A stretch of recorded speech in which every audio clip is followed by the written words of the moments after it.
You're watching JCT TV. This is Bible Study for the 21st century.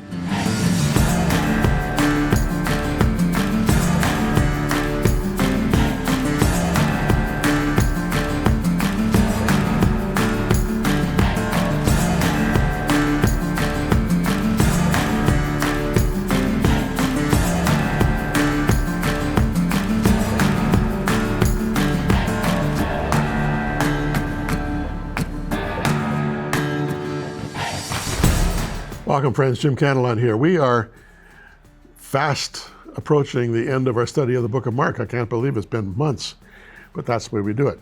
Slowly, take our time, immersing ourselves and hopefully absorbing the scriptures.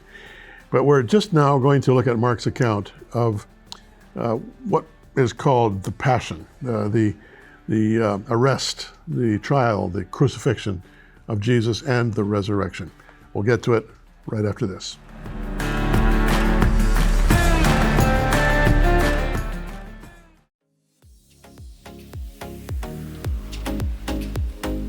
I love being a home-based care volunteer because I believe it is one way of me living the testimony I am.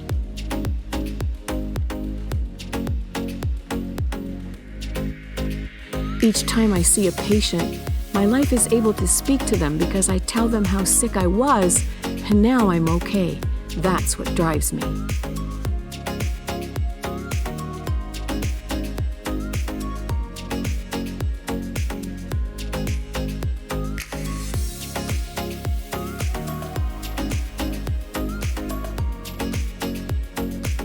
Being grounded in the Word of God is what makes me feel good, and I have a passion to serve the sick.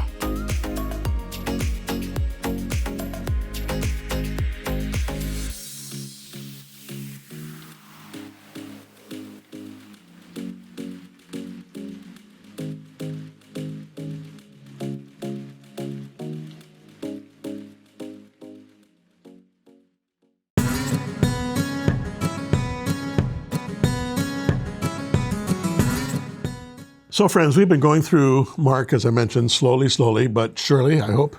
And we are at the point now where Mark, like the other gospel writers, takes his time describing the final few days of Jesus' life on earth before the resurrection, the ascension. It's really powerful material. And even though we're not studying it in sync with Christmas and Easter and all of that, it really has a place in our body of faith, especially the resurrection. Okay, we're in Mark chapter 14. Let's start with verse number 1. Now the Passover and the festival of unleavened bread were only 2 days away, and the chief priests and the teachers of the law were scheming to arrest Jesus secretly and kill him. But not during the festival, they said, or the people may riot. While he was in Bethany, reclining at the table in the home of Simon the leper, a woman came with an alabaster jar of very expensive perfume made of pure nard. She broke the jar, poured the perfume on his head. Some of those present were saying indignantly to one another, "Why this waste of perfume? It could have been sold for more than a year's wages, the money given to the poor." And they rebuked her harshly. "Leave her alone," Jesus said. "Why are you bothering her? She's done a beautiful thing to me. The poor you'll always have with you. You can help them anytime you want, but you'll not always have me." She did what she could. She poured perfume on my body beforehand to prepare it for my burial. Truly, I tell you, wherever the gospel is preached throughout the world, what she has done will be told in memory of her. Then Judas Iscariot, one of the 12, went to the chief priests to betray Jesus to them. They were delighted to hear this and promised to give him money. So he watched for an opportunity to hand him over. Now, Mark records here, now the Passover and the festival of unleavened bread were only 2 days away. Now, it's confusing. You know, I lived there for 7 years in Jerusalem, and when I go back on a regular basis. It's still confusing. The day starts at sundown. It doesn't start at dawn. And it's hard for those of us here in North America, for sure, and Western Europe for that matter, to really adapt to that kind of rhythm. Day starts at dark, dawn starts at light, day starts at dark and ends at dark. So it's a strange thing. So the Passover this year, in Jesus' day, started at sundown on a Thursday. Because as soon as Thursday's sun set, that was the beginning of Friday. You following me here? The Paschal, or the Passover lambs, were sacrificed before the sun set on that day, Thursday, and then they were eaten at the Seder before midnight. So that would have been what we call Thursday evening and Thursday night. But there, it's Friday morning, okay? Confusing. So what we're talking about here is Wednesday, all day, with all day Thursday ahead before Friday dawned at sunset. So now that we're thoroughly confused, it took me and my wife months to get used to this when we moved to Jerusalem in 1981. And whenever I'm back, as I say, I'm still not used to it. Anyway, the chief priests and the scribes had been huddling in a strategy session. They wanted to kill Jesus.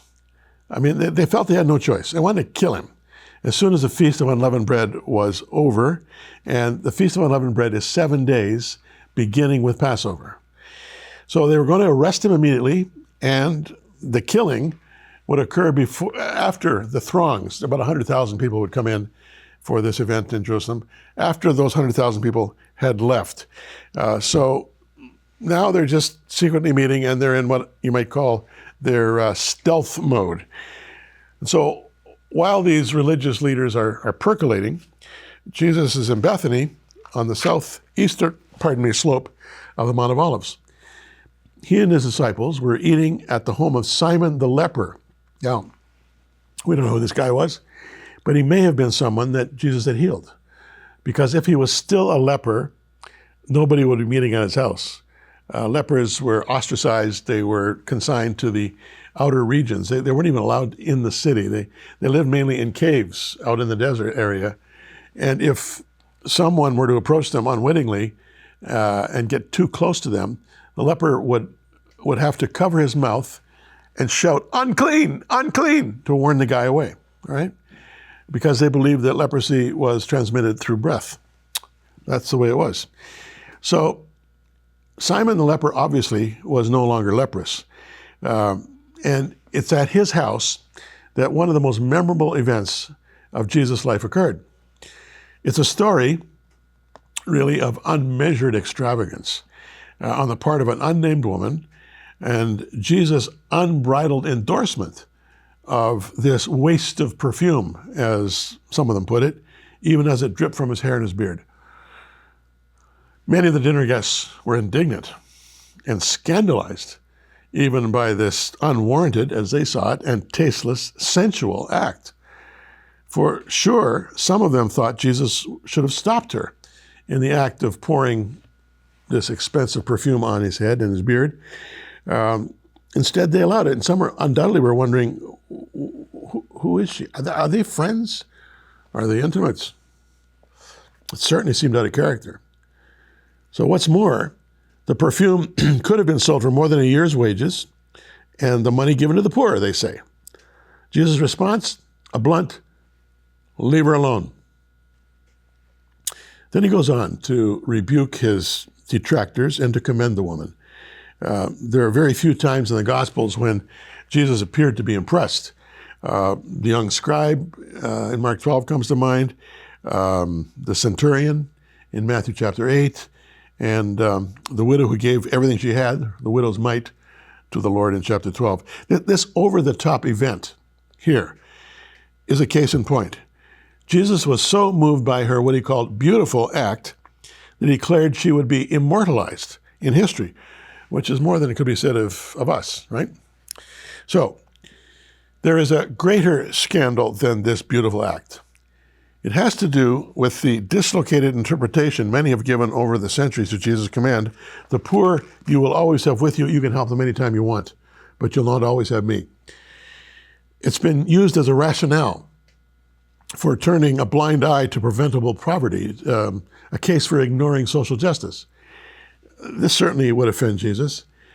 His comment, simply paraphrased, would be, look, There are beggars at the gates of Jerusalem, even at the gate of Simon's house, who are legitimately in need. They're here today, they'll be here tomorrow, and next week, and next month, and next year. I know their hand will be gone. So lighten up, fellas. This is a one-off, okay? Just lighten up. He was not establishing, by any stretch, a doctrine of the poor. And those who do it are mishandling the scriptures. And there's one other point, albeit a subtle point. There is a case for extravagance from time to time. Those who reduce all personal interactions to a dollar sign not only lack imagination, they lack heart. Many things are priceless, especially acts of unmitigated love, which of course this was. Now this subtlety was lost on Judas. And in fact, I think he was probably the main spokesman when in the big objection, to this woman's action. So in a fit of pique, all this waste, he went to the chief priests to betray Jesus to them. And it seems to me, as I look at the history here, that this betrayal had been a long time building for Judas. I've talked about him before in other programs. He probably was a zealot. He probably was a religious nationalist. He probably saw Jesus as his ticket, if you will, to routing the Romans and establishing the rule from Jerusalem with Jesus as the king of the entire world. And he intended to be a part of that, wanted to be in the cabinet like James and John did. And everything it seemed that Jesus was doing was in contradistinction to Judas's expectations as a religious, zealous nationalist. And so I think that this thing had been building and building and building, and this moment in Simon the leper's house was maybe the straw that broke the camel's back, because it's right after that he rushes off to the priests. It was an impulsive action. And the priests, of course, were delighted because they'd been scheming behind closed doors. As I mentioned a little earlier, they were going to kill Jesus after all of the Passover celebrations. And this act of Judas not only, if you will, affirmed them in that intent, but also gave them the impetus to make it happen now. So it was an impulsive act forced into their hands, and they would now have to act immediately on their scurrilous scheme. And this is just the beginning of a woeful tale, which, for a number of reasons, doesn't find any of us calling our newborn sons Judas, or Adolf, for that matter. Okay, we'll take a little break, and I'll be back right after this.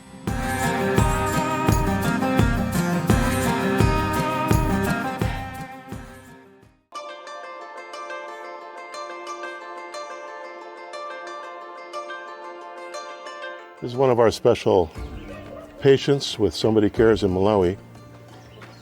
And she's in great need of care. And our ministry in Malawi, Somebody Cares, knows how to care for people. And so we have been visiting with her, we've been praying with her. And as you may notice down beside her, this is a regular part of home-based care. There's fortified porridge called la kunifala. It's fortified with vitamins and minerals.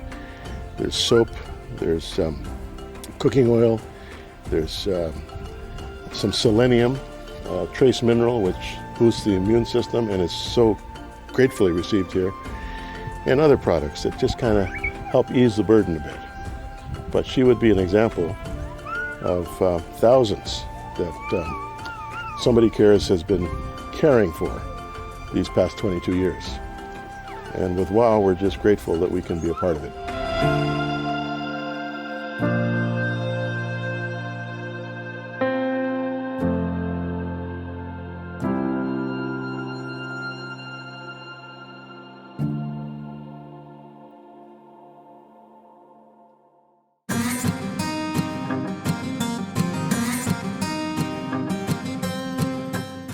Okay, so I don't want you to be confused. Thursday was a day of preparation for Passover. Passover started Thursday night, went throughout the course of the day, and ended Friday night. But then the next day, Saturday, after Friday, was also a Shabbat. Passover was treated like a Shabbat, but now you get another Shabbat, the weekly Shabbat. So Friday is also a day of preparation, even while it's Passover. So just to confuse you thoroughly, let's pick it up in verse 12 of Mark 14. Okay, so on the first day of the festival of unleavened bread, when it was customary to sacrifice the Passover lamb, Jesus' disciples asked him, "Where do you want us to go and make preparations for you to eat the Passover?" So he sent two of his disciples, telling them, "Go into the city, a man carrying a jar of water will meet you, follow him. Say to the owner of the house that he enters, 'The teacher asks, where is my guest room where I may eat the Passover with my disciples?' He'll show you a large room upstairs, furnished and ready. Make preparations for us there." The disciples left, went into the city, found things just as Jesus had told them, so they prepared the Passover. Now, Thursday, as I say, was preparation for Passover. A lot of work to be done, you can imagine. But like our holiday seasons, Christmas, Easter, Thanksgiving, whatever, people took a running start. So Wednesday and Thursday would have been a bit breathless, to say the least. Now, before getting into the biblical account of the Passover, let's take a big breath here and delve into the history and practice of the Passover. What I'm about to share with you now, I'm not expecting you to remember it, but I do want to give you an overview, all right, of Passover as I've experienced it many, many years pastoring in Jerusalem. In Deuteronomy 16, verse 6, Moses instructs that, quote, 3 times a year, all your men must appear before the Lord your God at the place he will choose, at the festival of unleavened bread, the festival of weeks, the festival of tabernacles. So there were 3 festivals, Passover, Pentecost, and Tabernacles, that were required attendance, if you will, for the men, at least, of Israel in Jerusalem. Now, this provided a base for Israel's liturgical calendar, of which Passover and the festival of unleavened bread was the first. So to update your knowledge, you might want to take some time and read Exodus chapter 12, where the plagues of Egypt culminated in Pharaoh's letting my people go. Passover, Pesach in Hebrew, refers to the death angel passing over, Passover, the Israelite dwellings in Egypt while destroying all Egyptian firstborn children and firstborn animals. It was a horrific night that precipitated the Exodus. So the first Passover occurred on the eve of the 14th day of the first month of the Israelite calendar, which was the month of Nisan, Nisan. And it's been celebrated at that time every year since. The Feast of Unleavened Bread started the next day and continued for 7 days. And in Jesus' time, as I mentioned, as many as 100,000 pilgrims would come up to Jerusalem to take part in these feasts. So, before sundown, at about 3 p.m. on the 13th, which was Thursday in this current story, the Passover lamb had to be slaughtered by the Levites at the temple with the accompanying sacrificial sprinkling of the lamb's blood on the altar. The dressed animal, legs unbroken, head attached, wrapped in its own skin, disemboweled of course, was returned to the owners, who then prepared the Passover meal. So this is quite a butchering process. Not something you'd want to see or witness, really. So the pilgrims who were unable to bring their own lambs would purchase a ready-made slaughtered lamb, like us buying a turkey that's already been prepared. And in today's terms, that already slaughtered lamb would have the kosher stamp of approval from the temple authorities.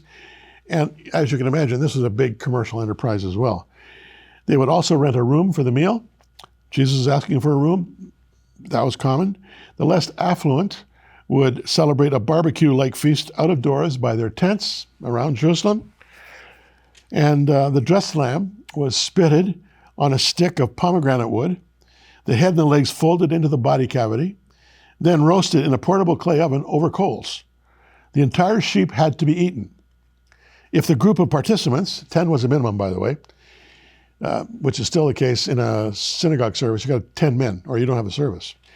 But if the group was bigger than that, sometimes so big, everyone had to have at least a grape-sized bit of the Paschal lamb, and then they would eat other lamb that was slaughtered in a less ritual way to satisfy their appetite.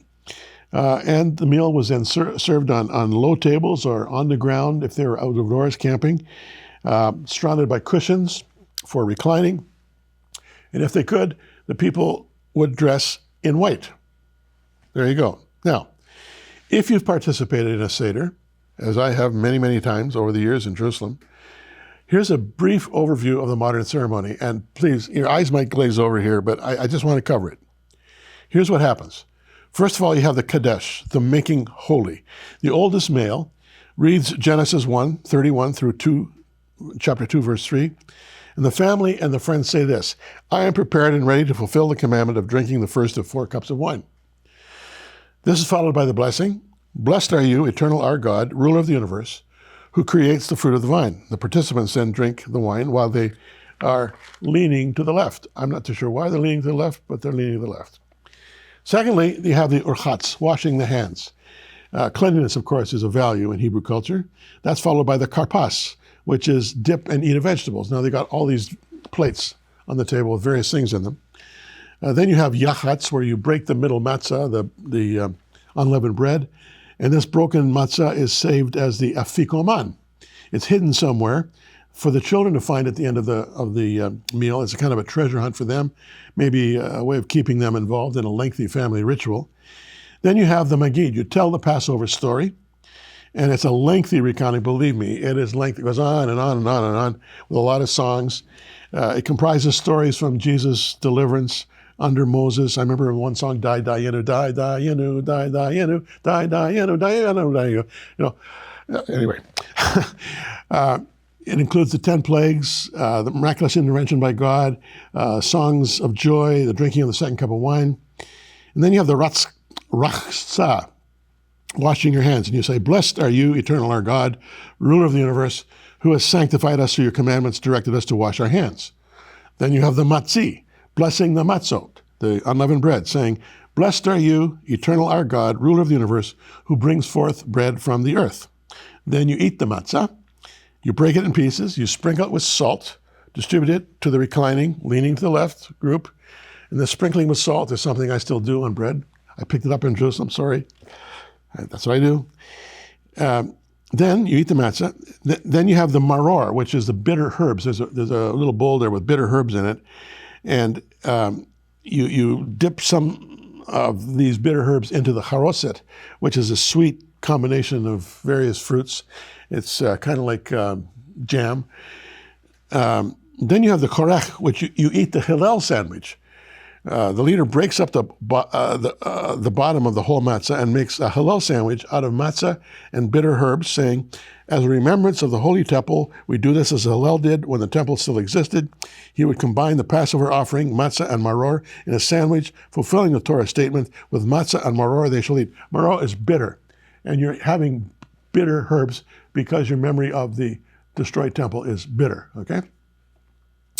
Then you have the Shulchan Orech, which is basically the meal, you eat the Passover meal. Then you have the Safun, where you eat the afikoman after the children have found it. And then you have the Barech. You pour the third cup of wine. You say grace at the end of the meal. And this grace is lengthy, believe me, both recited and sung. And after grace, the third cup is drunk. Then the cup of Elijah is filled, and the door is open just in case he may be at the door. The door is closed after Psalm 79, verses 6 and 7, and Lamentations 3:66 are read. Here they are. Pour out your wrath. Now, hang on. Pour out your wrath on the nations that do not acknowledge you, on the kingdoms that do not call on your name. For they've devoured Jacob, devastated his homeland. Pursue them in anger and destroy them from under the heavens of the Lord. That's there. Then you have the Hallel. You fill the fourth cup and you recite the Hallel. Now, the Hallel is Psalm 113 through Psalm 118. And they don't necessarily, do the whole thing. Sometimes they'll just do, I think it's 136, which is called the Great Hallel. But they sing it. And then you have finally the Nirtzah, which is the prayer that this whole event will have been pleasing to the Lord. So the meal and the observance is done, and everybody concludes with, next year in Jerusalem. Now that's a very quick overview. You know, it's so long, it took about 4 hours. If you went through the whole Haggadah, as it's called.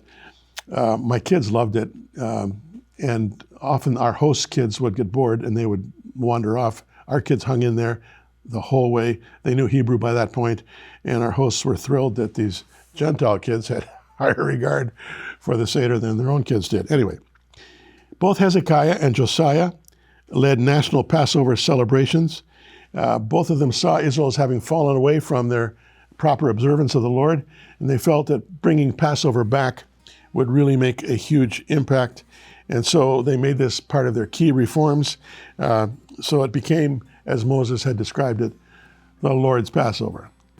Okay, now you can take a breath. We'll take a break. Back right after this.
So I hope I didn't lose you walking you through the Passover liturgy, but it really is a significant event.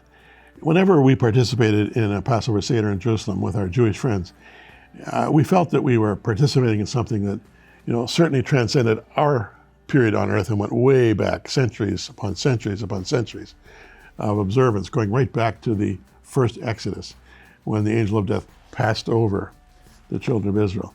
It is a very meaningful event, and certainly for our Jewish friends in Jerusalem, it was a critical event. It was a key component in their personal faith and commitment to the God of Abraham, Isaac, and Jacob. Good stuff. Okay, I'll take a little break, and no, I won't. I think I'm saying goodbye, aren't I? Yes, I am. I'm so into this Passover, I'm forgetting where I am. So thank you for watching, and we'll see you next time. Bye for now.